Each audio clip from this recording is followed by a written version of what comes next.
Բարև ձեզ, ես Գագիկ Աղեկյանն եմ, 7-րդ, 8-րդ, 10-րդ դասարանների երկրաչափության դասագրքերի հեղինակը։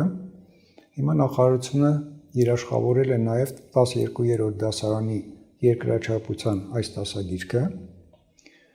որը գրված է հենկային ծրագրի համար։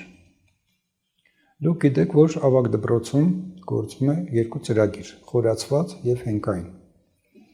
Դրանք խիստ տարբեր են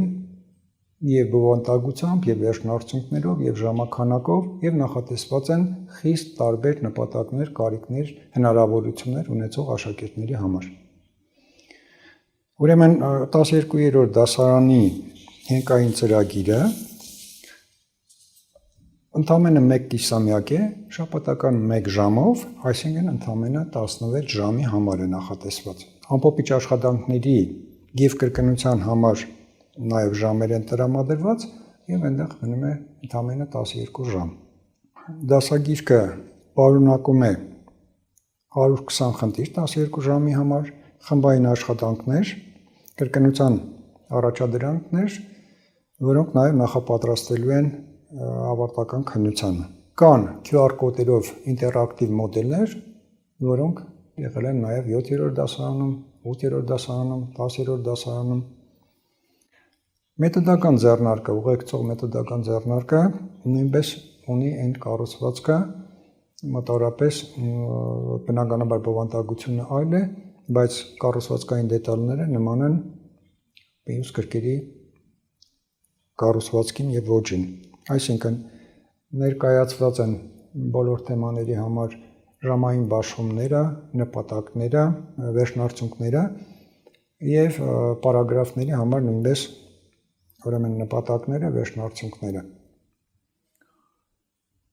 Ամփոփիչ գրավոր աշխատանքի համար ներկայացված են տարբերակներ մեթոդական ձեռնարկում, բայց տրված է նաև դրանց PDF կամ Word տարբերակները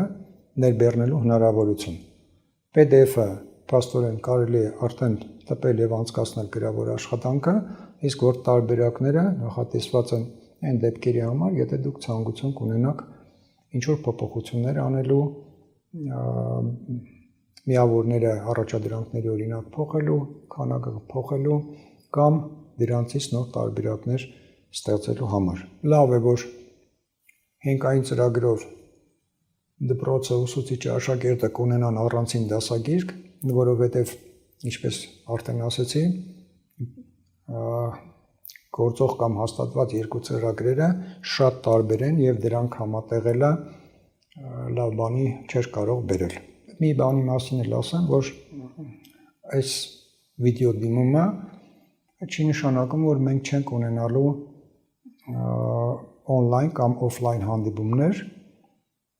ինչպես մյուս դասագրքերի դեպքում եղել, ինչպես անցած նախանցած տարիներին, լինելու են օնլայն հանդիպումներ, քննարկումներ և հնարավոր են նաև օֆլայն հանդիպումներ։ Այս դեպքում ավելի ժամանակային ազատությունը կարծում եմ հնարավորություն կտա կազմակերպել նաև այդպիսի հանդիպումներ։ Շնորհակալություն։